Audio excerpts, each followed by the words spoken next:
Kitab Suci Dhammapada Bab 14 Buddha Waga Syair 183 Sababa pasa akaranang kusalasu pasampada sacita pario dapanang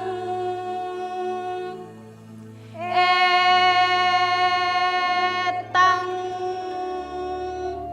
buddha nasa sanang, yang artinya tidak melakukan segala bentuk kejahatan, senantiasa mengembangkan kebajikan dan membersihkan batin. Inilah ajaran para Buddha. Sadu, sadu, sadu. Namo Buddhaya. Di dalam kehidupan kita, kadang kita menemukan sisi baik dan kadang kita menemukan sisi buruk. Bagaimana kita menghentikan kejahatan dan bagaimana caranya atau mampukah kita menghentikan kejahatan? Ikuti bincang-bincang kami di dalam spirit kehidupan mimbar agama Buddha bersama Atta Silani Danasilani dan Ibu Sri Kuncokoweni bersama kami di kampus Nalanda. Namo Buddhaya.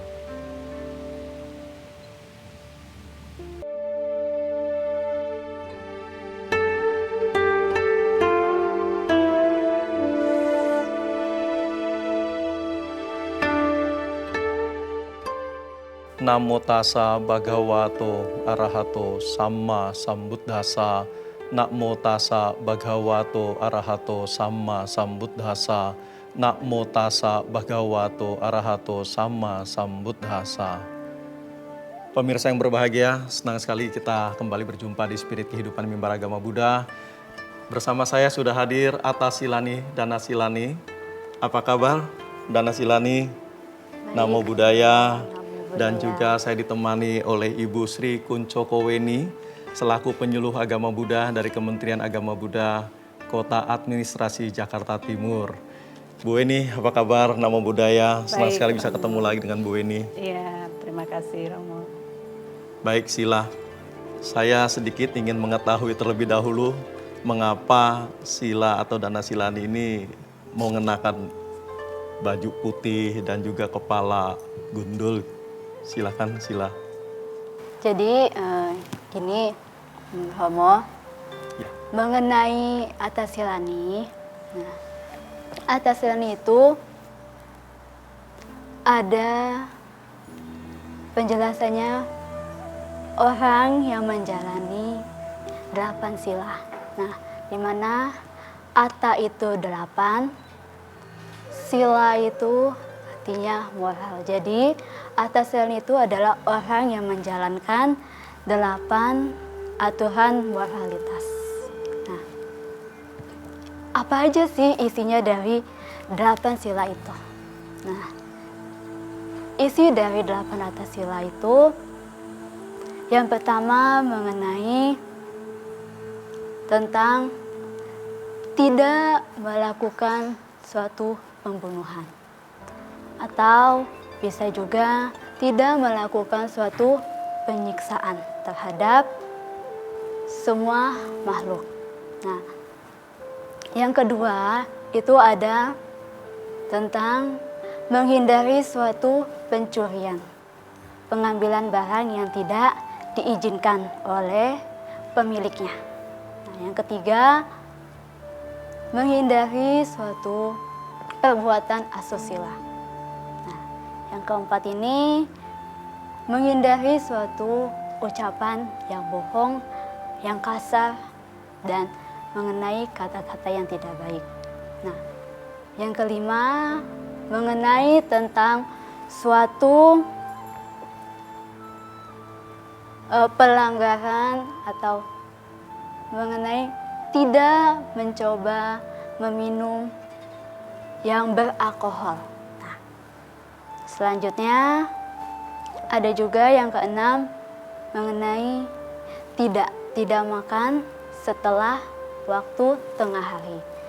Nah, selanjutnya yang ketujuh mengenai aturan tidak boleh menari, tidak boleh menyanyi, melihat suatu pertunjukan, berhias tubuh atau dalam suatu hal untuk mempercantik tubuh ini, penampilan.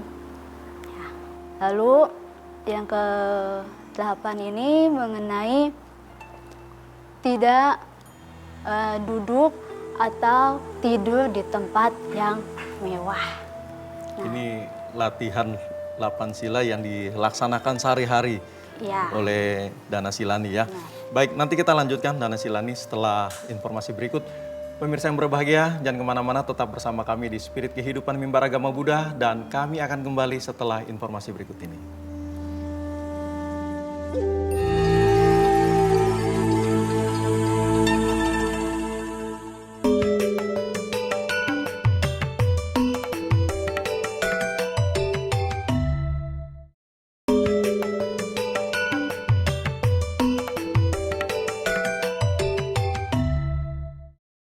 Pemirsa yang berbahagia, masih bersama kami di Spirit Kehidupan Mimbar Agama Buddha dan saat ini kami sedang membahas malu dan takut berbuat jahat. Tadi Sila sudah menjelaskan 8 sila atau 8 latihan kemoralan. Baik pemirsa, kita sapa kembali Dana Silani. Ya, Sila tadi sudah jelaskan mengenai atas sila. Bisa dijelaskan lebih detail lagi? Jadi berhubungan dengan 8 sila yang tadi saya sebutkan. Nah, ini merupakan salah satu bentuk latihan dalam keseharian sebagai seorang atasilani. Nah, berhubung dengan tadi di awal ya Romo yang menanyakan tentang apakah kita mampu ya Iya, menghentikan kejahatan. menghentikan suatu kejahatan. Nah, kalau ditanya seperti itu, sebenarnya kita ini mampu untuk menghentikan suatu kejahatan. Nah, kenapa dibilang kita mampu bisa menghentikan kejahatan? Nah, kita mampu karena dari 8 sila yang tadi disebutkan. Nah, dari kita mencoba untuk tidak melakukan suatu penyiksaan. Nah, tidak melakukan suatu ucapan yang kasar, melakukan suatu kebohongan. Nah, dari hal-hal ini, ya, ini merupakan suatu hal yang dikatakan mampu Sebagai latihan ya maksudnya seperti itu. sebagai bentuk latihannya. Oke, ke Bu Weni. Bu Weni kan sebagai penyuluh nih. Di dalam kegiatan sebagai penyuluh sehari-hari, apakah ada kendala yang sudah disampaikan oleh Sila? Apakah ada hubungannya atau kendalanya di lapangan sehari-hari? Baik Romo, Ya, kalau penerapan atas sila itu tadi itu merupakan satu latihan yang dilaksanakan oleh atas silani. Tentunya kalau kami sebagai umat awam di lapangan, umat itu menjalankan 5 sila. Nah, jika seseorang mempunyai tekad yang kuat, tentu hal itu bisa dilaksanakan. Itu bisa rasa takut dan malu itu bisa dilakukan.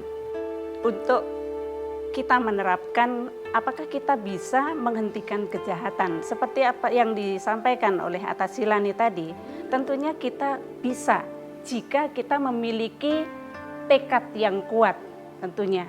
Apa yang diterapkan, kita menjalankan 8 sila itu merupakan suatu praktek untuk menuju kita supaya menghentikan kejahatan. Sehingga dalam kehidupan kita sehari-hari, praktek itu merupakan satu benteng dalam kehidupan ini. Nah, kalau kita lihat bahwa di lapangan itu Romo, banyak juga yang saya temui seperti di rutan. rutan itu ada usia sekolah, masih usia sekolah itu dia sudah masuk ke rutan karena kasus. Kenapa mereka masuk? Tentunya mereka belum memahami tentang Atasila atau Pancasila, sila-sila yang harus diterapkan oleh umat Buddha. Nah, jika mereka itu memahami hal ini dan punya tekad, pasti dia akan bisa melaksanakan. Karena semua itu tekad dari dalam diri kita inilah, dan bisa memahami bahwa ini tujuannya adalah baik. Jika dia paham itu dan dia merasa malu untuk melakukan perbuatan jahat dan takut akan akibat dari perbuatan jahat itu, maka dia tentu bisa melaksanakan atau menghentikan kejahatan. Baik, kalau latihan 8 sila apakah bisa dilakukan juga tanpa harus menjadi Atasila nih? Tapi dijawab nanti setelah informasi yang satu ini.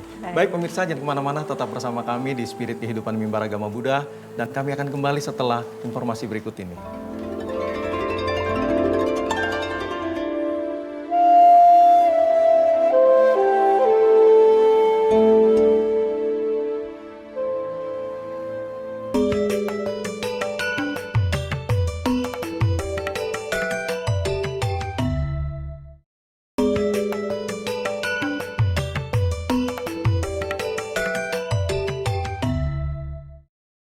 Pemirsa yang berbahagia, terima kasih masih bersama kami di Spirit Kehidupan Mimbar Agama Buddha, dan kita tadi sudah dengarkan penjelasan dari Ibu Sri Kuncokoweni mengenai sehari-hari sebagai penyuluh di dalam rutan ya, Bu Weni ya. Itu rutan di mana Ibu?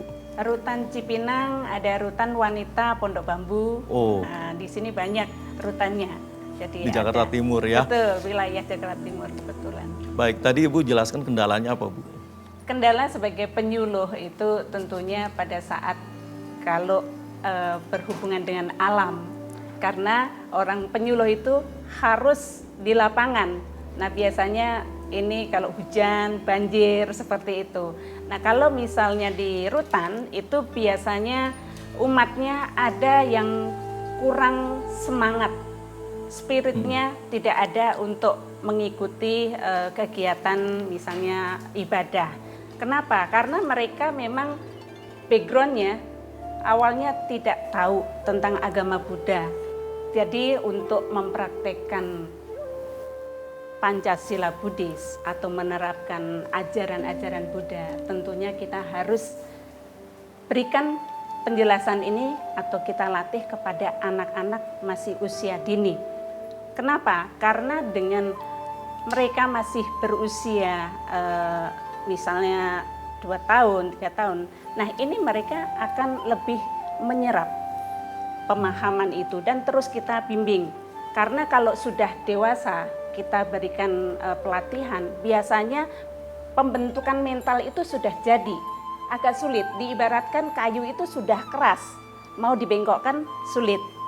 Sehingga kita memberikan penjelasan apapun kadang suka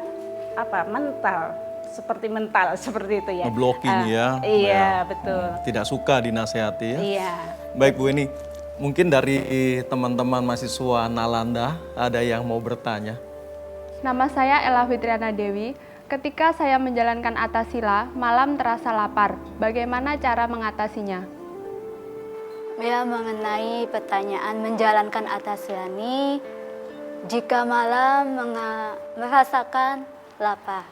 Nah, sebenarnya dari menjalankan Atasila ini, kalau memang merasakan lapar, ya bisa saja membuat minuman.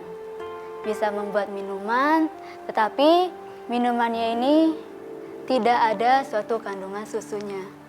Nah, selain itu, minum madu kita masih bisa untuk dikonsumsi pada malam hari. Bu Weni mau nambahkan? Ya baik Romo. Pengalaman yang saya alami ya, pada saat saya menjalankan Atasila itu pasti ada rasa lapar karena tidak terbiasa kita berhenti makan. Biasanya kita makan 3 kali, ternyata itu hanya sekali atau 2 kali. Malam hari terasa lapar, biasanya minum aja sedikit air putih boleh. Seperti yang disampaikan oleh Atasilani tadi, kita boleh minum madu. Nah tentunya jangan 1 gelas madunya ya. Jadi kita minum madu sedikit, setelah itu kita baca parita, kita meditasi, nanti juga habis waktunya, setelah itu kan tidur. Nah baru pagi lagi kita ketemu, sehingga rasa lapar itu akan teratasi, seperti itu Romo. Baik Bu Weni, kembali ke usia dini ya, untuk melatih sila, melatih moral itu ya, kewajiban orang tua, seperti itu. Menurut Bu Weni sendiri sekarang ini sudah mulai dilaksanakan nggak oleh para rumah tangga khususnya yang sudah punya putra-putri? Untuk melatih anak-anak itu kadangkala kita saat ini zamannya milenial. Milenial. Anak-anak kecil sudah pegang HP, kadang lupa. Orang tuanya sendiri juga lupa. Kalau sudah pegang HP itu lupa. Nah, hal ini harus kita sadari kalau kita ingin mendidik anak-anak kita supaya nanti dewasanya bisa berhasil, tentu itu kita harus fokus kembali bahwa dengan pegang alat komunikasi ini harus ada batasnya. Kita juga harus disiplin, belajar disiplin dari orang tuanya, karena orang tua ini merupakan satu guru yang utama. Baik Bu Weni, kita break sebentar, kita akan lanjutkan setelah tayangan informasi berikut ini. Baik pemirsa, jangan kemana-mana, tetap bersama kami di Spirit Kehidupan Mimbar Agama Buddha, dan kami akan kembali setelah informasi berikut ini.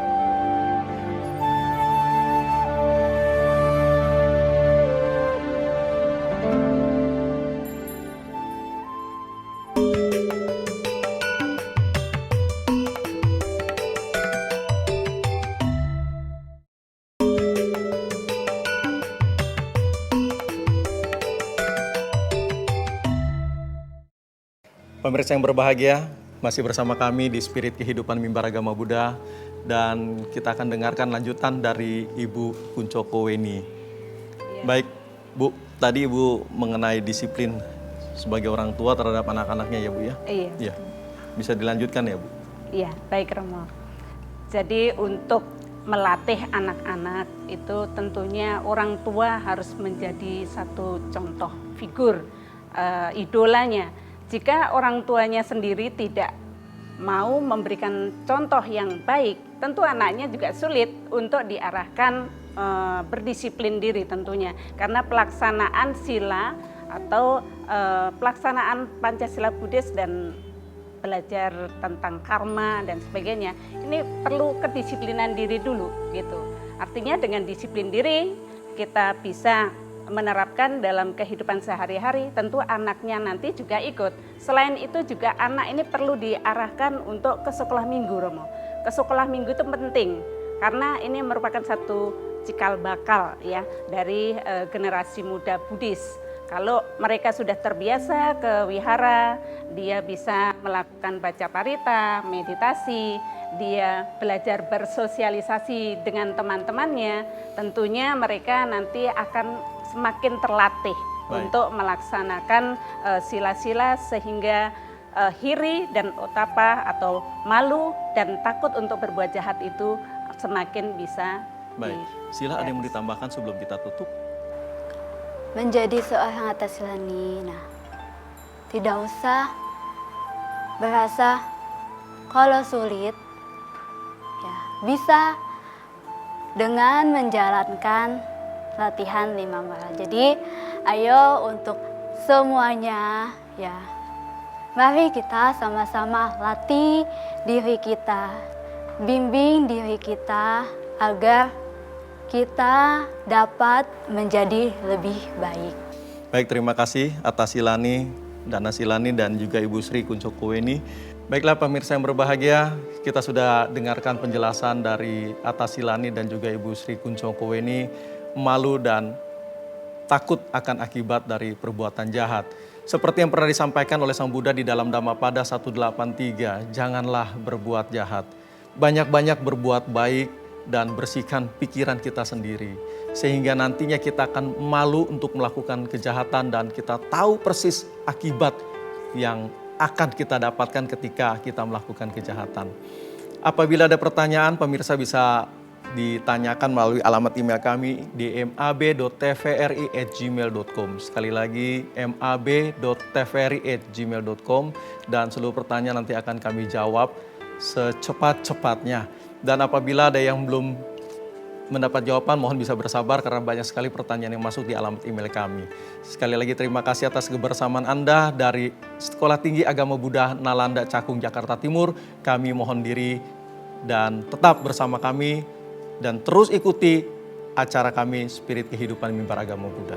Terima kasih, Sabe Sata Bawantu Sukitata, semoga semua makhluk hidup berbahagia. Sadu. Sadu.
Jauh